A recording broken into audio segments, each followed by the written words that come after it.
Communication and New Media in the National University of Singapore, and I will be chairing this session. So this is the final session of our Global Research Forum on Computational Social Science, which is jointly organized by the Faculty of Arts and Social Science and the Department of Information Systems and Analytics within the School of Computing in the National University of Singapore. In the past 3 days, we had 6 keynote speakers and 6 themed panels. I am very excited to welcome our last keynote speaker, Professor Munmun De Choudhury. Munmun De Choudhury is an associate professor of interactive computing at Georgia Tech. Professor De Choudhury is best known for laying the foundation of a line of research that develops computational techniques to responsibly and ethically employ social media in understanding and improving our mental health. To do this work, she adopts a highly interdisciplinary approach, combining social computing, machine learning, and natural language analysis with insights and theories from the social, behavioral, and health sciences. Professor De Choudhury has been recognized with the 2021 ACMW Rising Star Award, 2019 Complex Systems Society Junior Scientific Award, over a dozen Best Paper and Honorable Mentions awards from the ACM and AAAI, and extensive coverage in popular press like the New York Times, the NPR, and the BBC. Earlier, Professor De Choudhury was a faculty associate with the Berkman Klein Center for Internet and Society at Harvard, a postdoc at Microsoft Research, and obtained her PhD in computer science from Arizona State University. And with that, I invite everyone to give a warm welcome to Professor Munmun De Choudhury to present her thoughts on employing social media to improve mental health, pitfalls, lessons learned, and the next frontier. The floor is yours. Thank you very much, Tabarez. Okay. Hello, everybody. Thank you for joining this session today. I know it's the very last session of this event, and it's my pleasure and honor to be here today and to have a chance to speak with you. So my talk today is going to review some of the work that we have been doing at the intersection of social media and mental health in the past few years. And I'm going to talk about what we have seen to have worked in this area, what sort of opportunities that we have seen, what we are still missing in this area. And then I'm going to be discussing a couple of case studies to talk to you about how we can go about reflecting on some of the concerns and pitfalls that we see at the moment and how to go about filling those gaps. And then I'm going to be concluding with some directions for future research that focuses on some of the challenges that still remain in this area and that are still unaddressed, but which I feel will be very critical for us to go ahead and address in the years forward if we are to truly see an opportunity for social media to make an impact on improving mental health. So I'm going to note a content warning. There will be some descriptions and discussions of various mental illnesses, including serious mental illness, suicide, and so on. Okay, so we all know that we have tons of data today, and powered by these data and digital traces that people leave behind on different online platforms, including social media platforms. In about the last 15 years, we have seen a new field emerge, which actually turns out to be the central focus of this event as well, and that's computational social science. And this field has made a lot of significant contributions to improving our understanding of a variety of different types of social phenomena and our understanding of human behavior. So to give you some examples, we have seen these data to provide us new ways to measure our social interactions, our moods and emotions, our political ideologies, our collective action, and probably the most relevant to this talk, that is our health and well-being. So what I'm going to do is I'm going to start by highlighting some of the work of my collaborators, my students, and myself to showcase the computational use of social media data for mental health. And to structure that conversation, I'm going to use two different aids. So in the past year, we have been experiencing a number of different crises in our lives, right? And including the still ongoing COVID-19 pandemic. So the examples that I'm going to be choosing, I'm going to be highlighting some of these crisis events, and then the role that social media can play in helping us understand mental health during these very trying times. And then the second aid I'm going to be using to structure this conversation is going to be the social ecological model, which is a widely used and validated conceptual framework in the public health field. All right, so let's start with the first example, and this one focuses at the individual level. So one thing that we note is that if you look at crisis in today's digital age, of course, they have a direct impact on many people, and COVID-19 is not an exception in any way. But what is also very unique about the crisis in today's age is that they're frequently accompanied by a variety of different misleading information, which circulates on the web and on social media platforms. So actually, a considerable number of people are also impacted indirectly by these crises because of their exposure to misinformation. And what can be a better example than the COVID-19 pandemic? So what we did in this work was we studied how exposure to misinformation, as could be indicated by people's sharing behaviors on social media, this affects their psychological well-being. So to answer that, we conducted a large-scale observational study that used propensity score matching-based causal framework, and it used over 80 million Twitter posts that were made by close to 77,000 Twitter users during the first year and a half of the pandemic. So what did we find? We found that actually people who shared COVID-19 misinformation, they experienced approximately 2 times additional increase in their anxiety levels when compared to people who did not share COVID-19 misinformation. But what was even more revealing to us was the sociodemographic distribution of this finding. We found that female Twitter users, racial minorities, and individuals with lower levels of education experienced disproportionately higher levels of anxiety when compared to other Twitter users. So what this study tells us is that it provides new kind of evidence to the efforts of social media platforms towards moderating misinformation, which, as we all know, has been an outstanding challenge for these platforms for the past several years, and it's been exacerbated during the pandemic. And also, this study allows us to gather evidence on sort of its adverse effects and how we can think about, allocating resources to particularly vulnerable individuals during crises like the COVID-19. All right, so moving on, let us talk about communities, a slightly bigger group according to the social ecological model. So here we focused on a particular type of community, situated communities, and an example of that we looked at in this work is college campuses. So in this work, what we were interested in is how we can leverage social media data to quantify and examine stress responses that college students experience following gun violence incidents on college campuses. So this is another kind of crisis we looked at in this work, and we were interested in developing novel computational techniques to answer that question.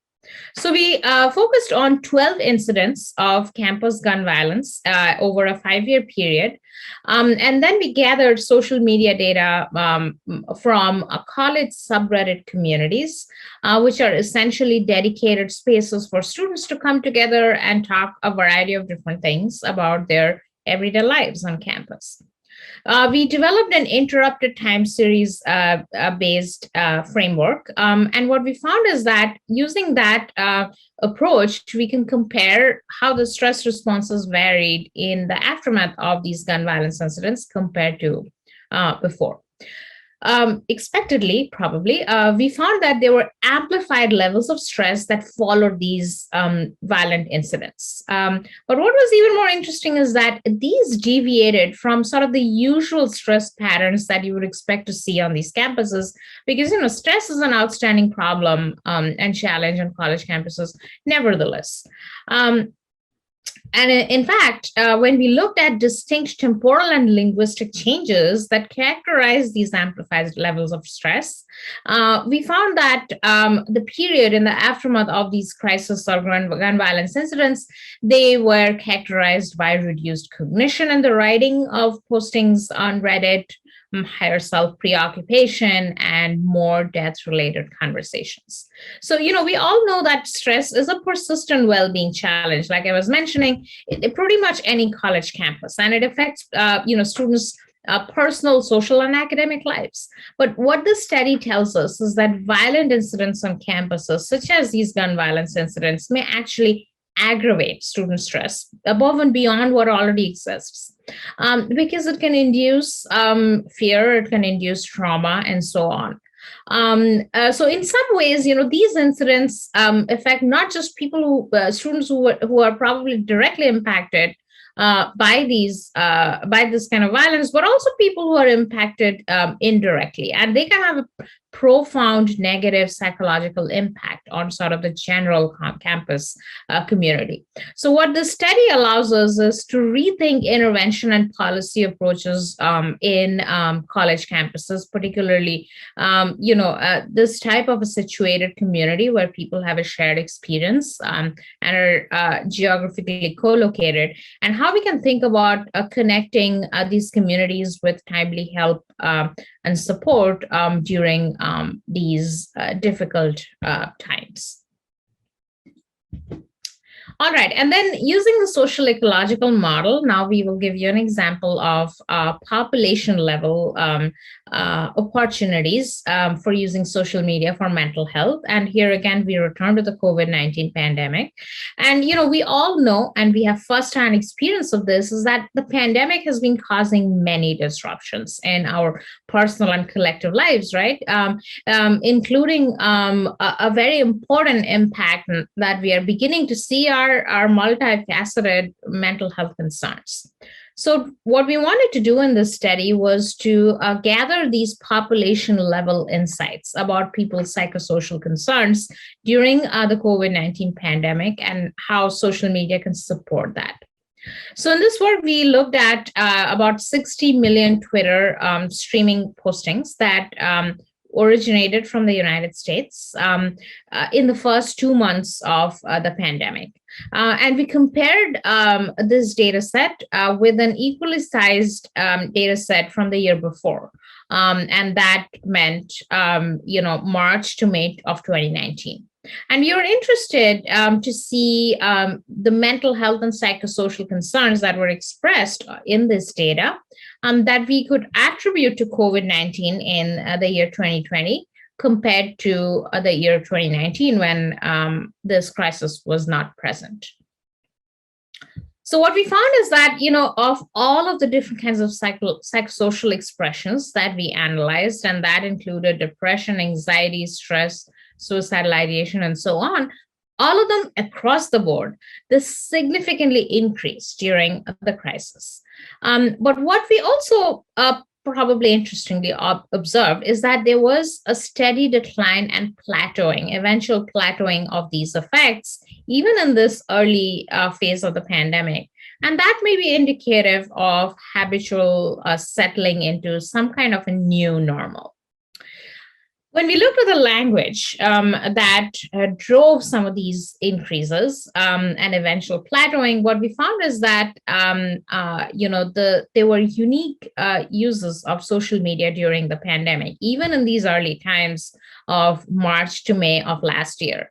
For instance, people expressed concerns about their personal and professional challenges, working from home, taking care of loved ones or other vulnerable family members, different kinds of healthcare and precautionary measures that were introduced, whether it's masking or social distancing, and then general pandemic related awareness. How is the virus spreading throughout the world? And then what was interesting is that even aside from these psychosocial concerns, we did see that people were appropriating social media to also discuss about mental health concerns. In a candid fashion, they were using it to also seek support and in some ways, fight this prevailing social stigma around mental illness. So what the study allowed us is to provide a set of insights to mental health stakeholders and policymakers so that they could plan and implement measures to mitigate sort of this parallel or this twin crisis that often shadows crises like the COVID-19 pandemic, but which unfortunately is probably going to prolong much longer beyond the pandemic itself. And what is it that policymakers and stakeholders could do to tackle that crisis as well? All right, so the potentials that we see in this research, they have now been showcased in a variety of different contexts, different platforms, mental health concerns, populations, and that is obvious from this eclectic set of papers that you see on the slide that showcases the research of a number of different illustrious scholars and researchers throughout the world. So, you might be wondering, what is the next step in this line of work? Are we ready for real-world deployment or use of these, algorithms or machine learning models? And if not, what is preventing us from pursuing these directions? So I would note that there are three issues that we need to pay attention to address and address before we can realize the potential of social media data and algorithmic insights in mental health. And these are agency and power to the vulnerable individuals whose data are analyzed and who are likely to get benefited or harmed by the algorithms that are being developed. Unintended negative consequences of the deployment and use of these models. And then finally, ethics, touching on issues of privacy, social justice, and so on. So all of these issues raise a number of questions for us, right? There are practical questions that we as researchers have to navigate. And these are when you're a computational social scientist and you're working with very large data sets, but on a very sensitive topic. How do you go about consenting people, right? What provisions should we have to prevent adverse outcomes? Even if we are dealing with observational data, there is an opportunity that some of the findings may be used against already marginalized sets of people. And how do we prevent that from happening? There are questions of how we go about protecting a vulnerable population in the course of the research itself, right? And then importantly, what is the social and moral responsibility of researchers like us in minimizing the harms? And, you can keep on adding a lot of questions that might have piqued your interest by now already. What is clear is that ultimately these questions point to the need for consideration of these issues as a part of the research process itself, instead of as an afterthought. So what I'm going to be doing in the remainder of this talk is that I'm going to be presenting a theoretical lens that we can adopt as computational social scientists to not just think about rigor and think about how we can, adequately address the question that we intend to answer, but also think about ways that incorporating this three-pronged set of issues to address in the research process itself, this can make the research more practical, more actionable, and importantly, more useful to the people who are affected by it. This particular research framework I'm talking about is the action research framework. So a lot of you probably have heard of it or used it. It's a philosophy and methodology of research that comes from the qualitative social sciences tradition. It goes back several decades. It was coined by Kurt Lewin back in 1944. And what is unique about this approach is that it seeks essentially transformative change. And it does so by the simultaneous process of taking action as well as doing research. And these are essentially linked together by critical reflection. So many scholars would describe action research as essentially a spiral of steps. It's an iterative process where each step is composed of several sub-steps, such as planning, action, and fact-finding about the result of that action. The challenge here is that there are actually no formal guidances on how you would go about doing computational work with the action research paradigm. So what I'm going to be doing is in our work, I'm going to be showcasing how we have adapted it in our own way to develop a collaborative research agenda, a participatory research agenda on some sort of a shared goal and mission between our team and an important stakeholder in the mental health domain who we closely worked with and partnered with. And I'm going to be doing that through two case studies. One of them is, again, using the social ecological model. One of these case studies is centered at the individual level and the other at the population. All right, so the first case study is a partnership between my research team at Georgia Tech and Northwell Health. They're a big health system based out of the state of New York. And they conduct research around mental health, but also they provide care and treatment to individuals struggling with mental health concerns. So the project that I'm talking about here is called Thrive. And Thrive essentially is the longer-term project that's been going on for the last 5 years or so. And our broader mission here has been how we can go about thinking of new technologies, new tools that could be used in a clinical setting at the point of care that are powered by patients' voluntarily shared social media data. And the way we are thinking about how we can go about designing these tools that could be helpful to both the patients who are seeking treatment and also their clinicians who are providing that treatment.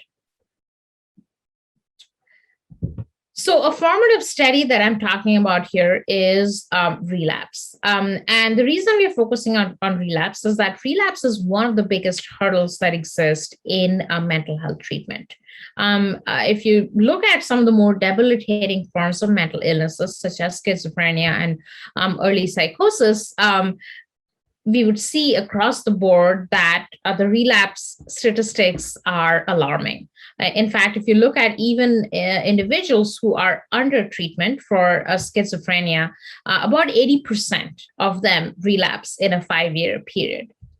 But what is challenging about relapse is that most times the clinicians get to know that a relapse has happened after the relapse has actually happened, which is when a patient shows up to the doctor and the symptoms have exacerbated enough that they have to be hospitalized. So our clinician partners from Northwell were interested in asking the question, how can we change the status quo, right? And changing the status quo about relapse would mean that, asking the question, can we actually identify indicators of relapse in a proactive fashion before the person has relapsed, so that there are opportunities to adapt the treatment, adapt the interventions, therapy, medications, and so on. So to answer this question of whether we can identify relapse and hopefully forecast relapse before a relapse has happened, we report on this analysis. This is from a point in time when we had recruited over 100 patients diagnosed with a psychotic disorder like schizophrenia, and half of these individuals had at least one relapse-related hospitalization. These individuals all were informed about participation in the study, separate from their treatment, and they consented to share with us their entire Facebook archives, giving us access to almost 10 plus years of their Facebook data and nearly 4+ years of their electronic medical record data to pair with their social media. So now let me tell you a little bit about the modeling considerations in this work. These were guided through several iterative discussions with our clinical partners at Northwell as a part of the action research paradigm. So one thing that became apparent to us while we were working in this project was that relapse events are multifactorial. And, they manifest in many different ways in many different people. So essentially, they are heavily associated with what our clinical partners told us is clinical heterogeneity. Meaning that if you, when you see relapse and indicators of relapse in one person, they may not necessarily be the same for another person. On top of that, if you think about predicting relapse, as a computer scientist, you can come into this problem thinking that, it's essentially a binary classification problem, right? Some people have relapsed, others have not. What is wrong with using standardized supervised machine learning approaches here? The challenge here is that there are actually no true positives or true negative examples in this setup. That is, an individual can, relapse at any point in time, and they have always a non-zero likelihood of relapsing. So this makes applying these standardized supervised learning approaches really challenging for this modeling task. And finally, an important consideration for us was also that relapse is a fairly rare event. It is very frequent when you look at a panel of individuals over time, but for a specific individual on a day-to-day basis, relapse is still a pretty rare event. So that poses difficulty in using standardized supervised machine learning as well. So to counteract and respond to this reality of the data and to enhance potential use of the algorithm that we built for relapse, we modeled the relapse prediction problem as an anomaly detection problem. So essentially, we were interested in using machine learning to identify aberrations in a single individual's behavior. And here aberrations would mean when certain activities or patterns on language deviated from the same person's baseline behavior. So we identified for every individual periods of relative health, which spanned about 1 to 3 months. And these were the baseline data for our model, and periods of relapse for the same person, which essentially included about 1 month of data before a relapse related hospitalization. And as you can guess, the anomalies here are essentially these periods of relapse, and we want our anomaly detection framework to be successful in identifying these periods of relapse. So we developed one of the more common forms of anomaly detection framework. That's one class support vector machine framework. And we trained that model on periods of relative health, and we tested it on unseen data that included both healthy periods and relapse periods. So how did we do, right? You might be wondering. So I'm going to report on two metrics here: specificity, meaning relapses were correctly predicted as relapses by the model, and sensitivity, meaning when the model thought a period was a relapse period, but in our ground truth data, this was recorded and noted as a healthy period. So we do pretty well in terms of specificity. For 79% of the cases, we are successful in predicting a relapse to be a relapse. But where we do not do so well on is the metric of sensitivity. And that comes to only about 37%, meaning that there were a lot of cases where our model thought this was actually a relapse period, but when we looked at our ground truth data, it was not the case. So when we are working with an action research paradigm, how do we respond to the performance of such a model? So remember, action research seeks transformative change and seeks to understand what would it mean to use the research in practice. So to mimic that, we conducted an error analysis. We brought in an unused source of data as yet, that is the patient's electronic medical records. So for these patients seeking treatment and receiving treatment at Northwell Health, the medical records contain unstructured notes from the clinician that are noted in clinical charts. So these are essentially based on the conversations and consultations that the clinician has with their patients after they have met. Fortunately, for the 45 false negative time periods in our data set, about half of them had some data in the patient's clinical charts. And then for about 90% of those instances where there was some note that was recorded by the clinician, when we looked at these charts, we found that there were indeed presence of psychotic symptoms in those periods. So when the clinician met with this patient, they did note that there were some exacerbated psychotic symptoms during that period. But at that moment, at that point in time, these clinicians did not deem that it was important to hospitalize this individual. Just a documentation of that was enough. So essentially, what is happening here is that our model is picking up signals of the presence of these psychotic symptoms, which the clinicians also observed in their interaction with the patient, except that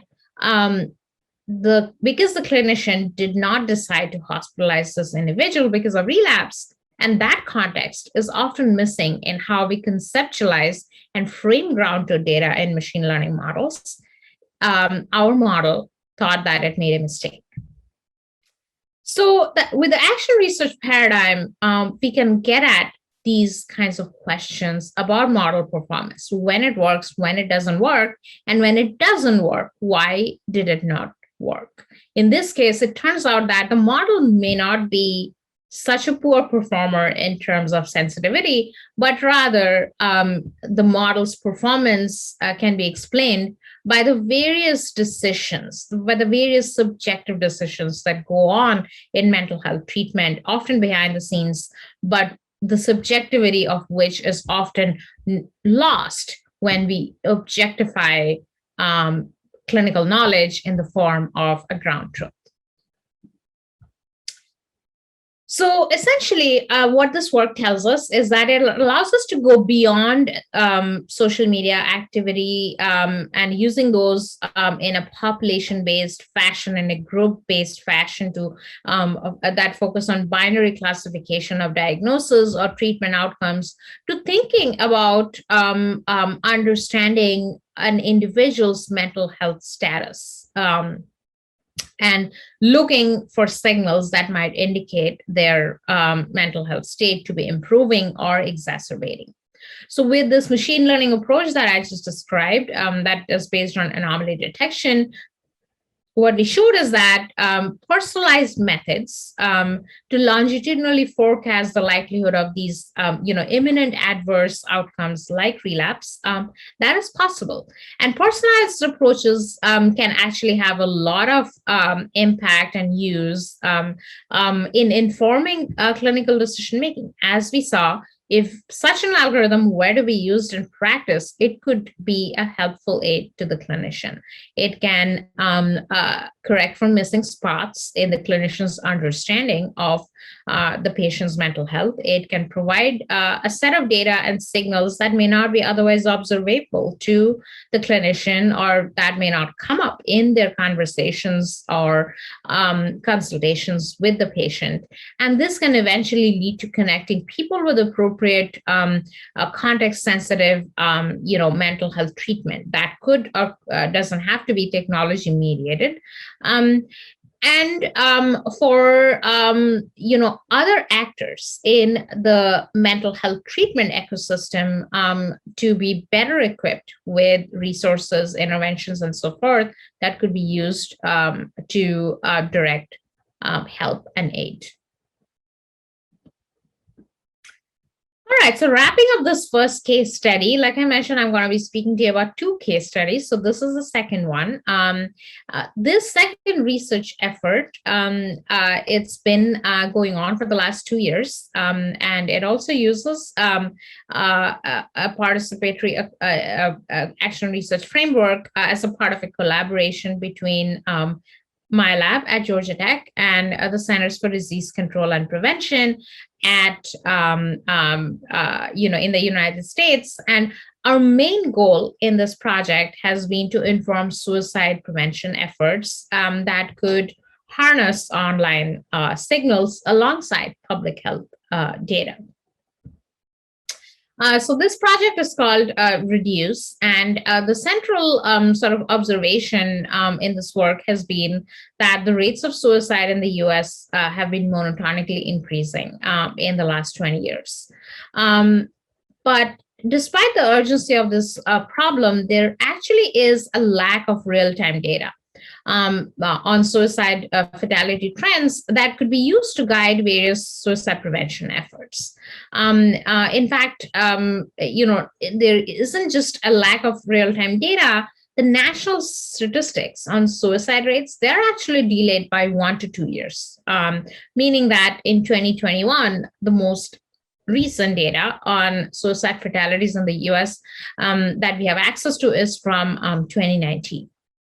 So this delay causes many serious problems for governmental agencies, such as the CDC, to make budgetary decisions, deploy interventions, adapt policies for timely access to care, or design different kinds of programs to raise awareness and fight stigma around suicide.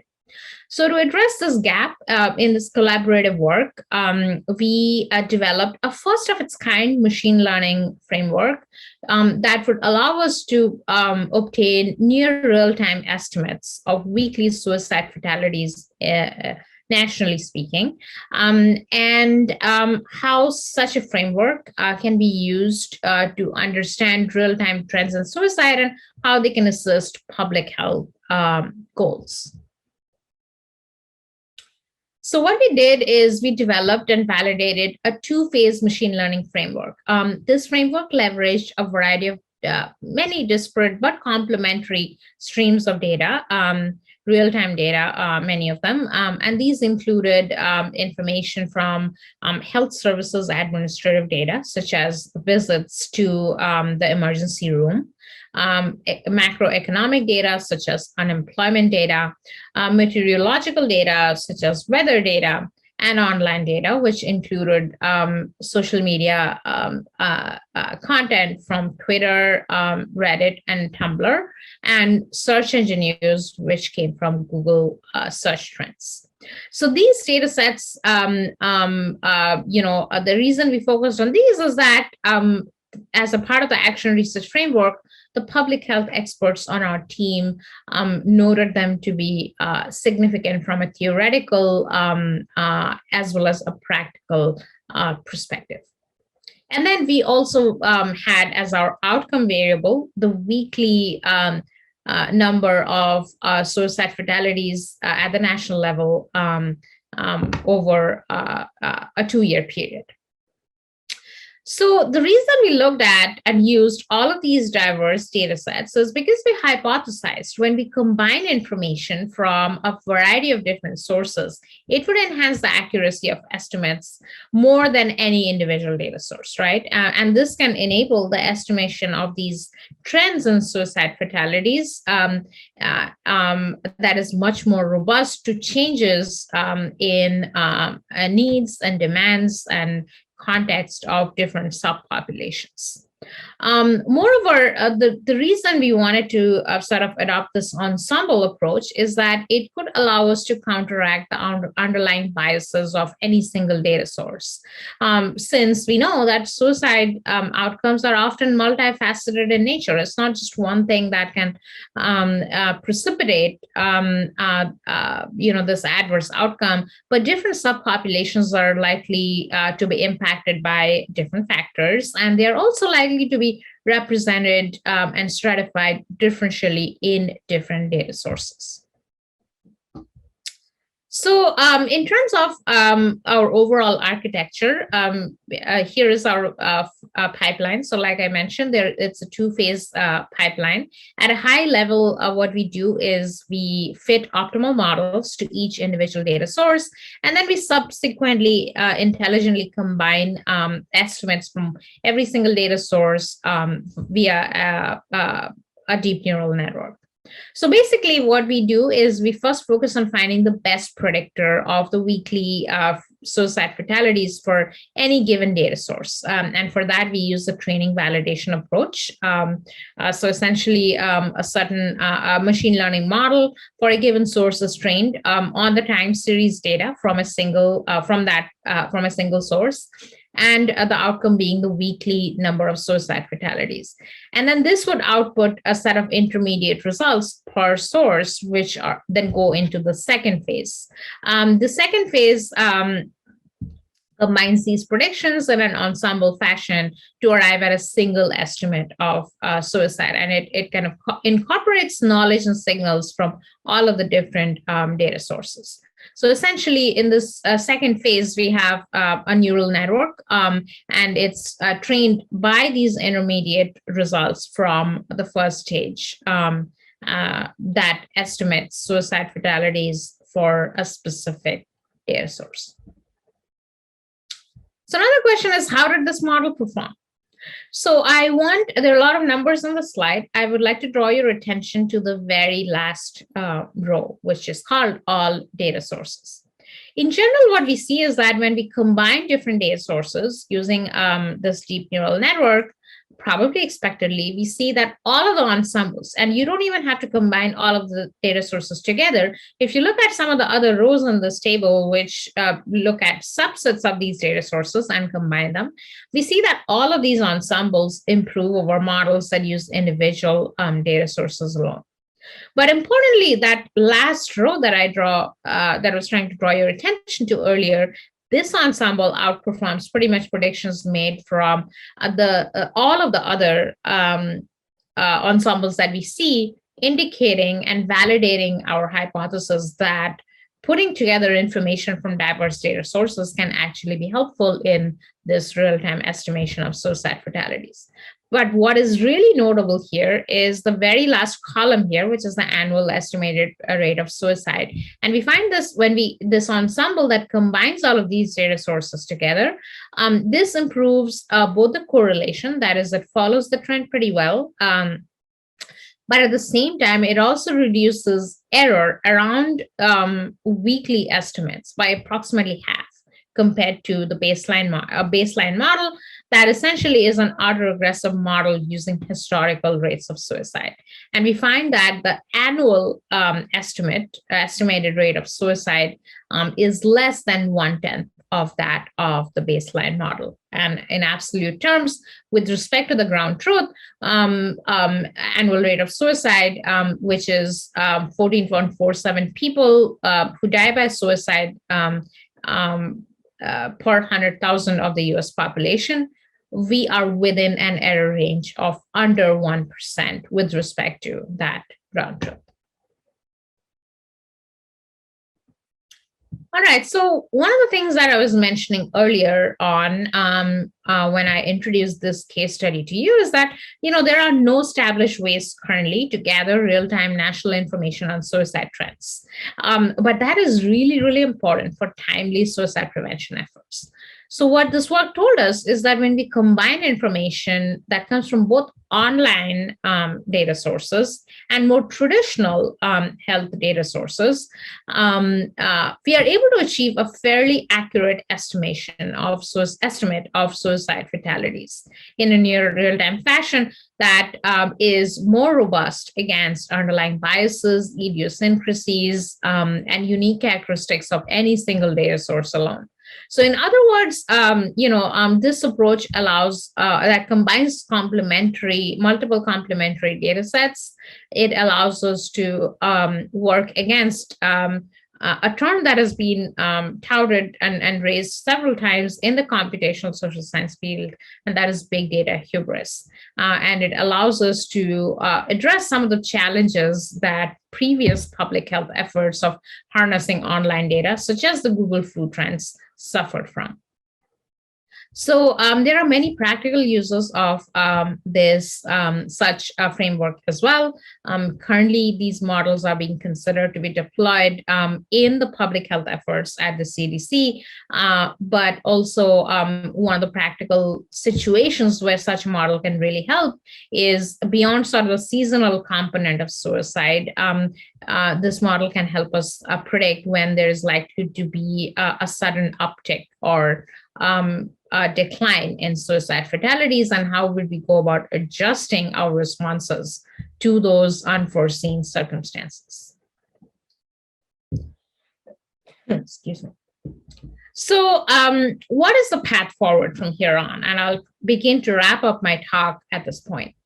So while there are promising solutions and collaborative action research, participatory approaches can provide us a viable approach to help translate some of the potential of social media in real world context and help us address those three issues that I noted earlier on in the conversation, which is agency and power to the vulnerable, preventing unintended negative consequences, and incorporating ethical principles in the design of these models.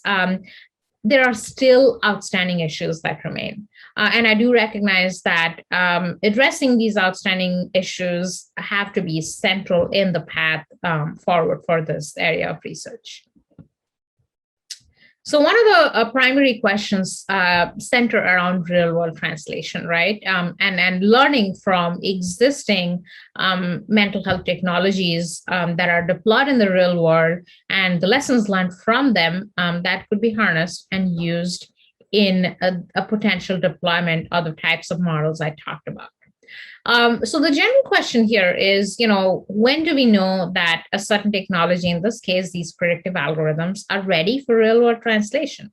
We have plenty of bad examples where technologies have been deployed in a premature fashion, and that had negative consequences.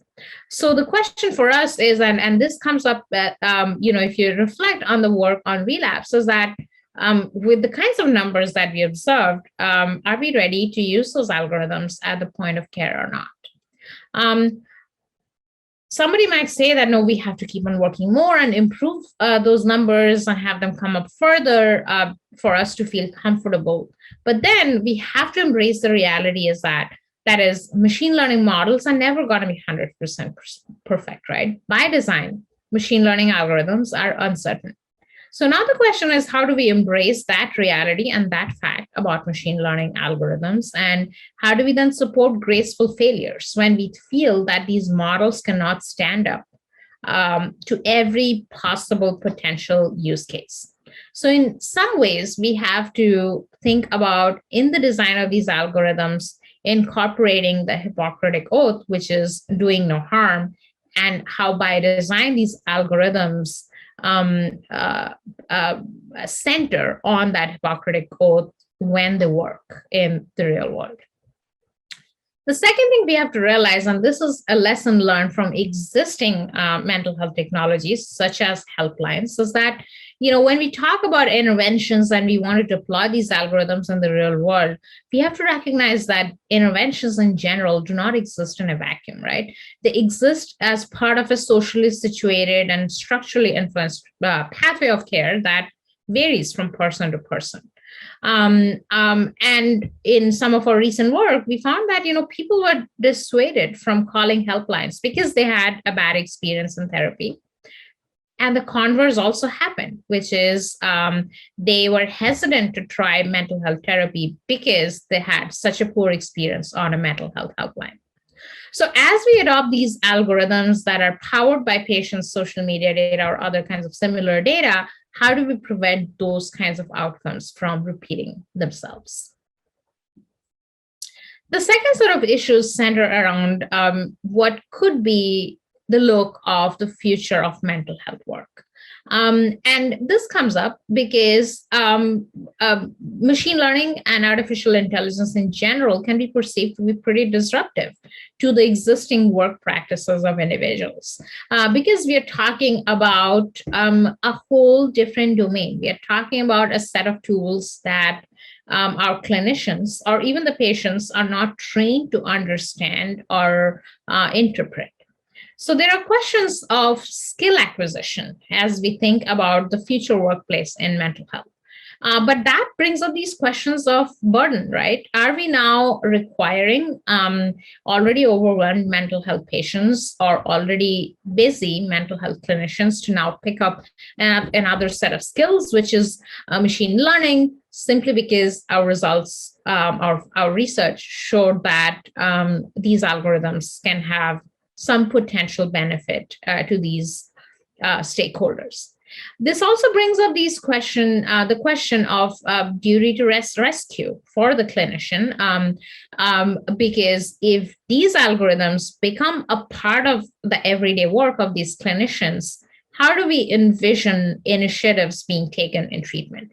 Is it the clinician's word that prevails? Is it the algorithm's word that prevails? And realistically, probably a mix of the two, in which case, when do we know whose initiative makes the more sense? And importantly, when responsibility and accountability are shared between a human expert and an algorithmic expert, how do we incorporate this notion of duty to rescue in those situations?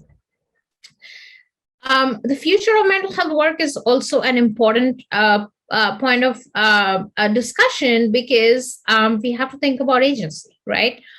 Many clinicians are worried that these kind of algorithms are going to take their jobs away or replace them. Patients are worried that they wouldn't get that human interaction that is so important in mental health treatment. So as we develop these algorithms, we have to think about what could shared mental models look like that still provide the human actors the agency that is needed and that they deserve. Balancing this notion of agency and automation is also important, because we want trust to prevail in the use of these algorithms. There's a lot of mistrust in use of technologies in the mental health context. Again, if we take the example of helplines, many times, people are skeptical of using these technologies and whether they can have a positive impact on their mental health.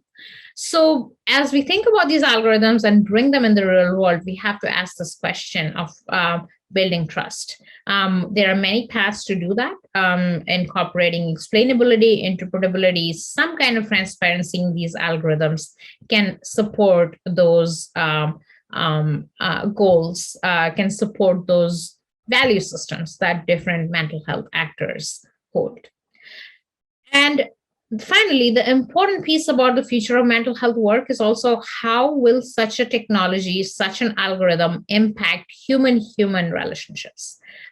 So in response to the first case study, that would be patient-clinician therapeutic alliance For the second one, it would be how different public health experts work together to develop programs to assist in, let's say, suicide prevention. So essentially, as we think about real world systems, that would function over time and that harness these algorithms that we talked about, we have to recognize that they have to not just work with existing work practices of these experts, but also they have to support the sustained human-human relationships that are so important and central in the way we work, whether at the point of care, providing treatment, or in a public health setting. Finally, there are, questions of social justice as well. How do we go about serving marginalized or low resource communities? So pretty much all individuals who are struggling with a mental health concern are marginalized in the society because of stigma and other reasons. But certain subpopulations are more disproportionately marginalized than others.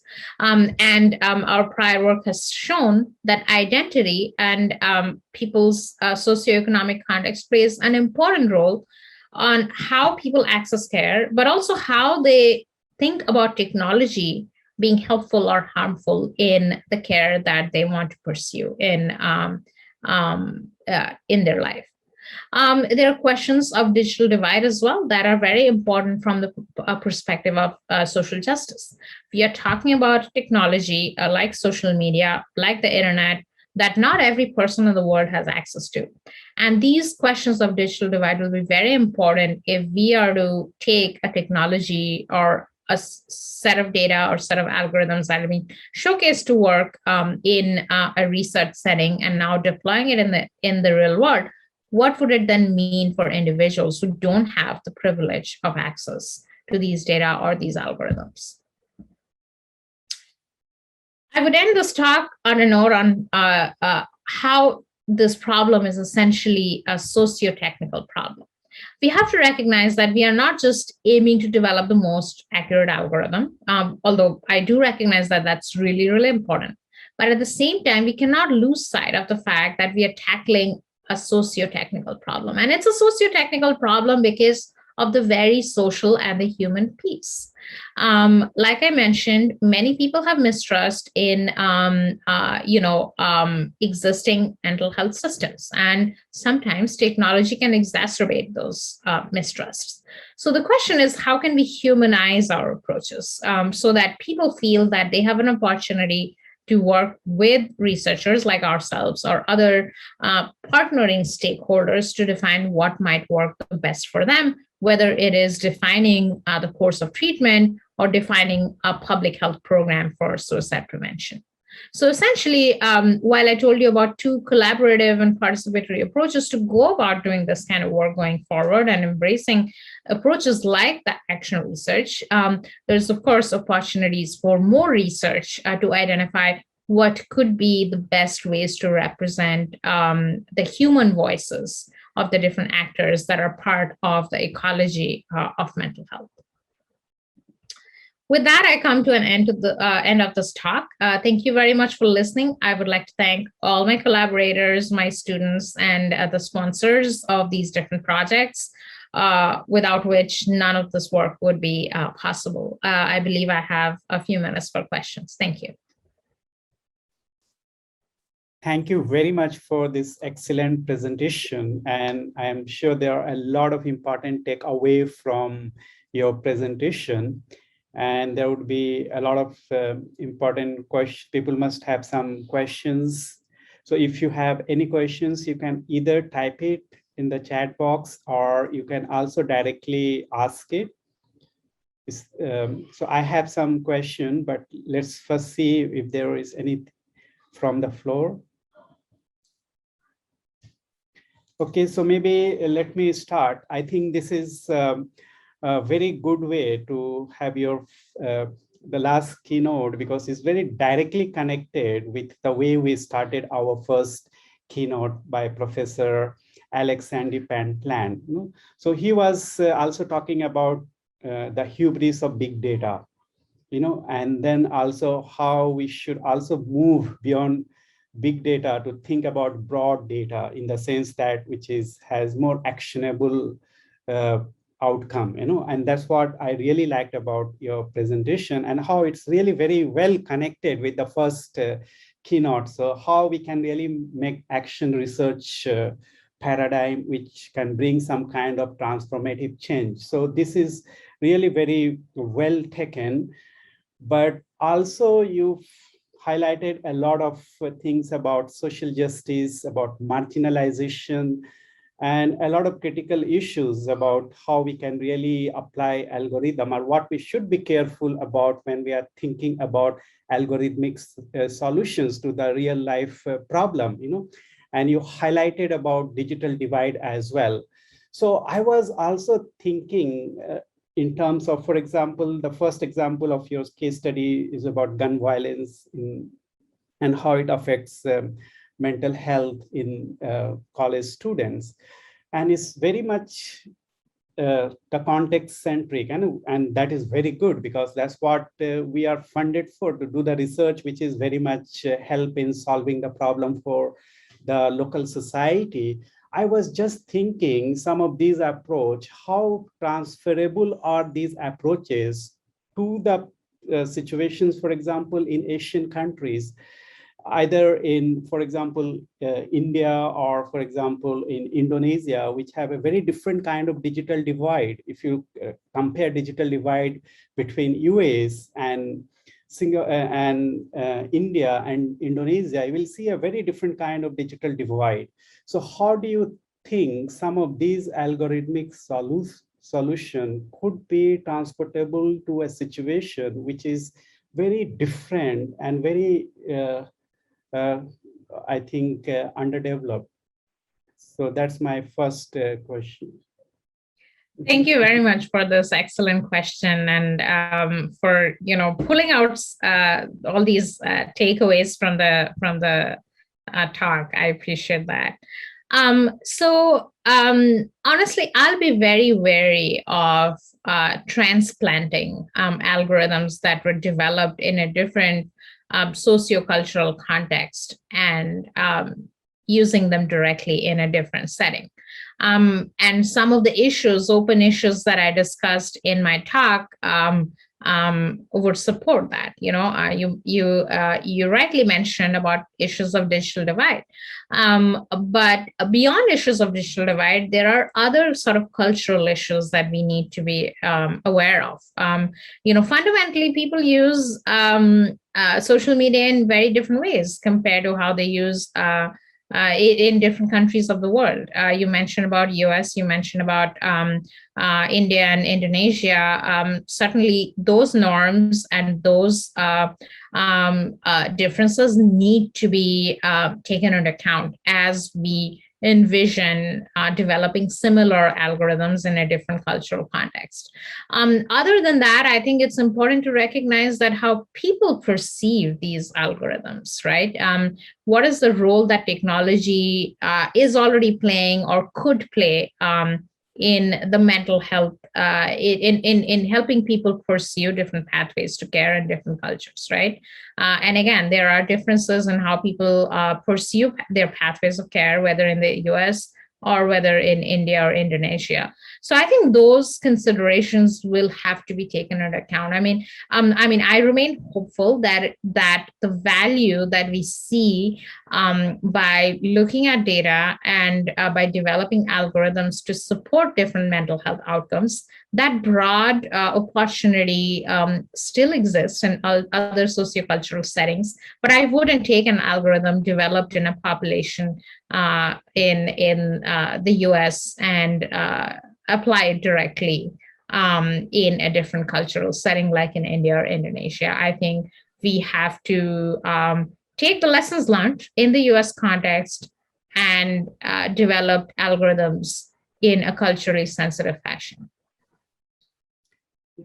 Thank you very much. I think this is a very important point that you have raised about algorithm, how it is culturally sensitive.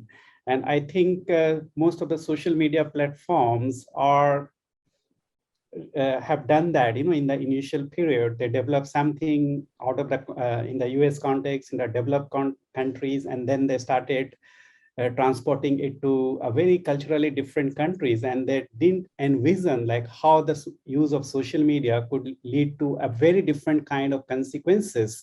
And now we are seeing the consequences of the use of social media in a very different context, and now they are trying to be more sensitive. So I think this is a very important point that you have raised. And I can see here there are two other questions. So first one is from Kai Jin So. Would you like to ask yourself? I think you can explain it better when you ask. Or should I read it? Okay, so thank you, Dr. Choudhury, for the insightful presentation. I find it fascinating and extremely meaningful that your work has spanned various mental and health issues like depression, suicide, eating disorder on social media platforms. So may I ask, given the wide range of mental health conditions and social media platforms, how do you prioritize and select which ones are significant to research and work on? Thank you for the comment and the question. So to be honest, I don't prioritize. I believe every mental illness is important, an important challenge to be addressed. I don't think any one mental illness is more important than the other. I would say I consider myself fortunate that I had a chance to work, do some research in the context of all of these different mental illnesses, like you nicely noted in your question. And I attribute that to, I guess, being at the right place at the right time. I had collaborators who were experts in these different mental illnesses, and they educated me. I still continue to be educated as a computer scientist. I was passionate about mental health as a topic for many years, but I didn't have any academic knowledge about it. So they educated me, they continue to educate me, and they come often with questions about a specific mental illness because they have seen that in their professions, they have seen that in other contexts in their own lives, if it's, people with lived experience. And that inspires me, and that's how I go about working in the context of these different illnesses.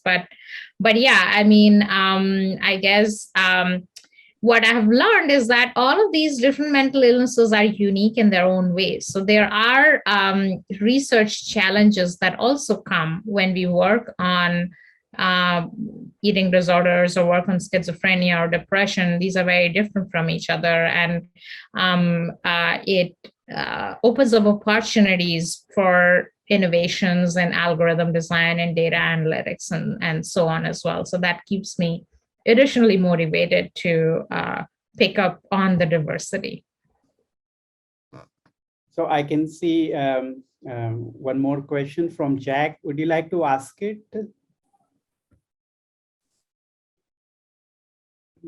Yes, can you hear me? Yes. Yeah, I really enjoyed this talk, and I also used Kurt Lewin, okay, in my past work, okay, but it was more in a qualitative type. I think you mentioned traditionally, usually Lewin is used when we were working with NGOs, for example, all right, so which is, I can see in spirit, there's some similarity to what you're doing here. And of course, at the same time, I also think, given we know Lewin himself being, a migrant, okay, and in the U.S., okay, I think he will probably be very happy to see how you extend, okay, his ideas from the 40s, okay, to the 21st century. But I just want to ask exactly how, because usually we refer to Lewin's, design, like you have visualized for us, planning, acting, observing, reflecting, and then it goes back. We call it like the Lewinian spiral, right? So how exactly are you using that? How does, in a way, my understanding is you probably can do most of what you have done, as wonderful as they are, without using this Lorentzian spiral, or am I missing something? That's a great question. And I would say that, because there isn't a lot of formal guidance on how you would do machine learning or computational work using an action framework. I think these are excellent points of discussion. So the way this research wouldn't be possible without sort of that spiral of steps is because as a computer scientist, we wouldn't quite know what kind of algorithm design makes more sense, right? In a certain setting. So if we take the example of the relapse work, like I was saying, you could have developed a straight up binary classification framework, which is, if you ask any computer scientist, that's what they would do. But we did that. But as a process, as a part of that iterative process, we recognize that such an algorithm, if deployed in the context of this mental health system, it wouldn't be useful at all, because a clinician, when they meet with a patient, they're not interested in academic numbers of how good an algorithm is in terms of accuracy or precision on recall, but rather they want to know, I'm seeing this patient, what is the likelihood that this individual could relapse in the near future? So as we worked on this research program, it became apparent to us that we have to incorporate that knowledge in the iterations of the algorithm that we went through. This iteration and its significance came up in how we analyze the performance of the algorithm as well. We didn't just leave it as a set of numbers. We wanted to go back at the practical health setting to see if there are aspects that could explain these numbers that we are seeing. And if they do, what is it that we can do to now change the algorithms so that they more accurately mimic and reflect the reality of the point of care. And eventually, and this is the piece that is still ongoing work, is we are building tools that are powered by these algorithms. And we will be, deploying these tools at the point of care in these clinical settings to understand what impact it is having on the clinicians, on the patients, and so on. And that itself would also be an iterative process, and very much in spirit, the action research framework would be really helpful. So that's how I envision this framework to be really valuable in computational work as well. So Thank you. I think, yeah, Jack, do you have further question? No, please go ahead with others. Yeah. There is one more here from Rupali Desai. So she wants to know, could you help me understand how your algorithm machine learning research work has ended up saving lives of mental health patients or brought about changes in policy related to mental health? Well, that's an excellent question. I don't have exact numbers of how many lives were changed, because it's hard as an academic who does research that is a little bit of a blue sky, little bit of, of a far side, looking ahead 5 to 10 years, 15 years down the road. It is hard to know how many lives were saved, but potentially we can, I do hope that this research, if it translates in the real world, it can save the lives of, hundreds of people, thousands of people. The more, the merrier. I think the second part of your question, I have probably a more concrete answer to, how it has influenced policymakers. So like I mentioned, for the work with the CDC, CDC approached me like 2 years back, and they were very interested in really improving the way that they devise and work on their suicide prevention efforts, which they felt were not very sensitive or aware of what was happening in real time. So they came to me with the idea of developing these algorithms, and we developed this algorithm to estimate national level suicide fatalities in a collaborative fashion and in participatory fashion. They gave us feedback at every step of the way. And right now, they have taken the algorithm that we have developed, which has performed so well historically, and they are putting it in place as one of the many indicators of real-time signals on suicide fatalities. So, the hope is that there will be previously unknown or unseen insights that could be provided by these algorithms that can now be practically used by organizations like the CDC. To give you another example of like not necessarily policy, but practical use, and this refers to the work with the clinicians. Many clinicians are already making social media data a part of their consultations, a part of the conversations that they're having with their patients. And we see this opportunity of an ability to glean meaningful insights from patients' social media data to be incorporated and facilitate those conversations that happen between patients and clinicians. So that is another sort of practical use that we are already beginning to see in this field. But excellent question. So Jack, you wanted to ask some supplementary questions? Okay, if we have time, very quickly, I really appreciate your answers to my earlier question. So in addition to, I think what you talk about, like the way you create the variables, okay, are being improved because of the action research framework. Do you, because again, depend on what kind of machine learning you're using. I suppose some of these are supervised machine learning, so that there could be human interventions when you're doing the spiral, okay, in the second iteration. Are there more fundamental, okay, changes to, for example, removing some data, some variables, while also adding some variables in addition? So I see that, okay, as more so for the optimization process, okay, not just in terms of degree, okay, binary, okay, or more sophisticated, but more fundamental way of evaluating and revising even the model. Are there is that something you've already done? Absolutely, yeah, that's a really good point that you raised, and we have made those type of changes as well. There are two types of like these more fundamental changes that we have done.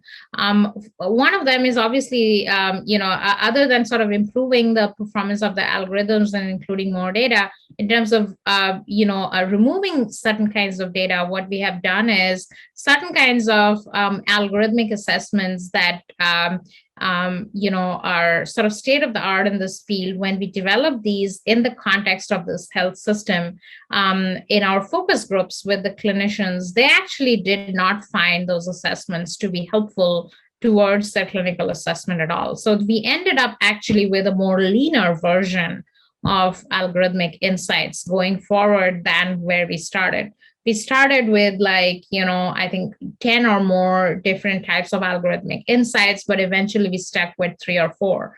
And along the way that we dropped these things because what we found from these qualitative focus group studies is that there was a difference in the mental models. Some of the things that the algorithm was giving us did not match with the mental model or the approach that the clinicians use to provide treatment. So that piece of information, although makes sense from an algorithmic perspective, did not quite make sense to our clinicians. So those were removed from the potential technology design. So that was one way that we incorporated that iterative approach. And the second one was what data to use to start with. And this is more fundamentally related to the privacy and ethics of this kind of work. So for instance, we didn't use any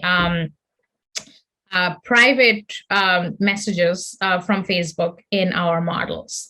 We also did not use any GPS data of searches in our models. And this is something that came from also our clinicians, because they realized that if such an algorithm were to be used in practice at their hospitals, it is important to think deeply about these more sensitive privacy issues, because a patient shouldn't feel like, these very sensitive information about their location or their private exchanges with other people are now becoming a part of their official medical record. So we made these conscious decisions based on these iterative feedback from the clinicians on what data to even use, what is acceptable to use at this particular setting. And I believe that this is like very context dependent. In a different situation, there could be a different set of data that we find out, again, through this action research paradigm, that make more sense in that setting versus others. Yes, great. Is there any other question? If not, I have one more. So Tabarez, there's one more from Wilson Chua in the Q&A. Okay, sorry, I missed it. So I think, yeah, so Wilson is asking, we operate a contact center that handles online chats. The research output could lead to rules engine that could help chat operators handling suicide prevention to flag certain conversations, etc. So I think more like a comment. Yeah, thank you for this very curious question. As a matter of fact, I do think that these kind of algorithms could be helpful for flagging particular conversations that need more urgent attention or urgent help. This is a line of research that we also work on. I didn't cover that in my presentation today, but we have several threads of research on online mental health support communities. We have worked looking at how to identify urgent calls for help based on language analysis on these forums. And we have also worked with moderators of these communities to understand the specific attributes of concerning messages that they look for in prioritizing attention to certain messages over the others. So I do believe, and I agree with you, that it is possible to develop similar algorithms to direct timely help to people's calls for help in these forums. And if you're interested, I'll be happy to speak with you later on further. Thank you. I wanted to ask you one thing about the first study where you pointed out like the sharing of misinformation online was associated with mental health issue. Based on your Twitter data analysis. So I have a couple of queries here. One, how did you identify misinformation? So of course, like there are certain ways, but then the second thing is whether could it be other way around? Like if you have more, because it was like heightened time of anxieties, the COVID-19, and then it has certainly, as you pointed out, there were several issues associated with it. So is it because, could it be other way around, the associations between mental health and sharing of misinformation? Yeah, so thank you for that question.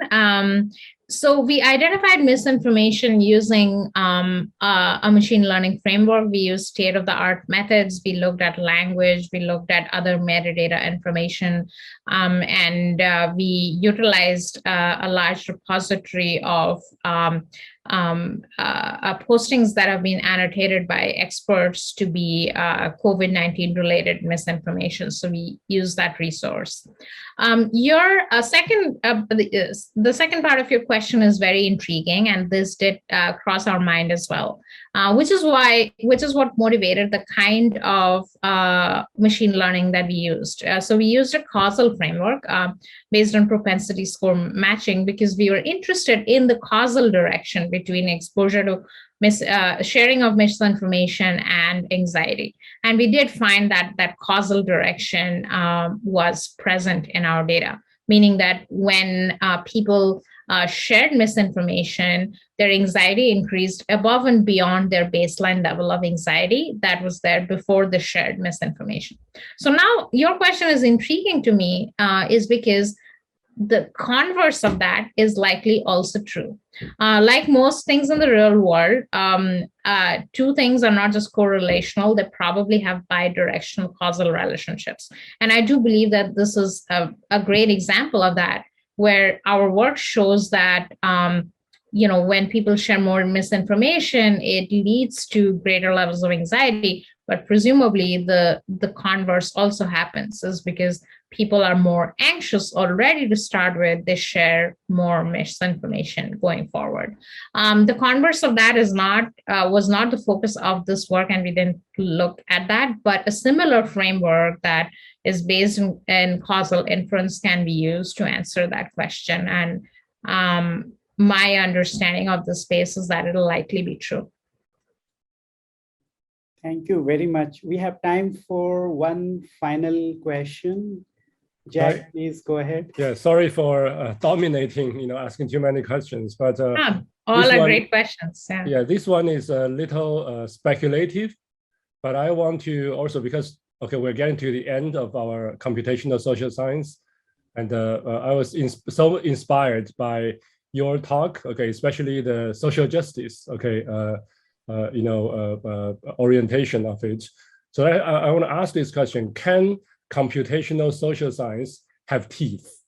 Let me explain. It's your study, lots of these are mental health. These are at the social, broader societal level, or at the individual level. But when I ask question have teeth, I mean at the organizational level. Again, let me say just one word.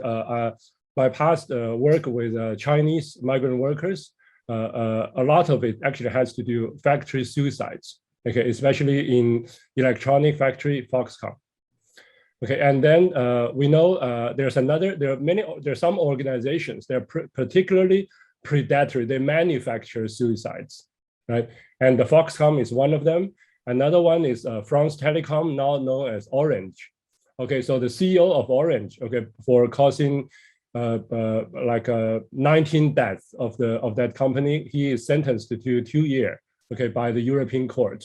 So he's now in jail because of his mismanagement, to cause unnecessary suicide and psychological problem in his company in France. But then the latest this kind of news, troubling news, came from Tamil Nadu. I'm sure you heard of this, right? The garment workers, textile workers a couple of years ago. And then the Indian government now put together a program to help them.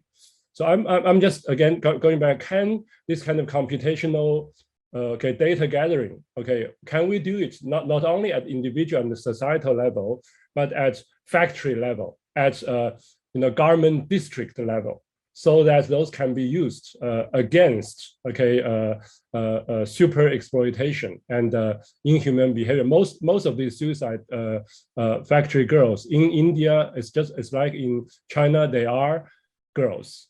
They are young female. And so I'm just throwing this. It's completely speculative. Could some of this be used to become like our big data? Become court evidence, to be accepted in Tamil Nadu? Well, thank you for this, such an important and thought-provoking question. I didn't know about many of these incidents that you noted. It's horrific. I do believe it is possible, even though it may not quite have happened as yet. Computational social science, the term was coined back now 12 years ago in a 2009 paper by Lazar et al. And although there were many computational scientists who were leaning on there were many social scientists who were leaning on computational methods and computer scientists wanting to work on social problems. That was sort of the first time this area was sort of formalized. I think, for a long time, this field was in sort of its honeymoon period. We were also excited about the potential of all of the different questions that you could answer with the data. I think eventually, 10 years down the road and the pandemic, like many other things, it was an eye-opening incident for a lot of different things in the world and the society, and this field was no exception. I think this field is finally coming of age. I think we are beginning to realize that it's okay to be excited about data and what computational can do to outstanding social problems, but what are sort of the issues that we need to pay attention to, and what is it that we need to do to take some of that excitement into the real world. So I see where you're coming from. We haven't quite seen examples of that happening in the real world yet, but I do think it's possible. I think at the organizational level, there are researchers who are working on these issues, and there are definitely possibilities to harness the potential of big data in these contexts. But again, I would iterate that whether or not this field can have teeth will not only depend upon the people or the members of this community, like, I believe all of us, but also a number of other factors, right? Making societal change depends upon other stakeholders as well. So in some way, a question for it will also be beyond research, right? I mean, how do we, of course, go about doing computational social science at the community or at the organizational level, but also what is it that we as a community need to do to make sure that the work that we are doing that is present in our papers and our research projects and so on, how that can now go out into the real world and be part of the ecosystems that we are trying to make a difference to. So I think as a part of our research process, as a part of the way that we train the next generation of computational social scientists, this very much needs to be part of the conversation. I think this is a very good way to finish your talk, as well as also this is a very good way to end our workshop on this very important topic, computational social science. And I think it's quite thought-provoking, So what I liked about your presentation is trying to tease out some of the theoretical issues that is lurking in the social sciences that we are all grappling with, and how we can really combine it with computational social science to answer those, including the issue of social justice, marginalization, and even about agency and power, who exercise power within this context. So I think this is a very good way to end your talk. So I would invite everyone to join me thanking Professor Munmun De Choudhury for this very excellent talk, and not only excellent, but thought-provoking talk.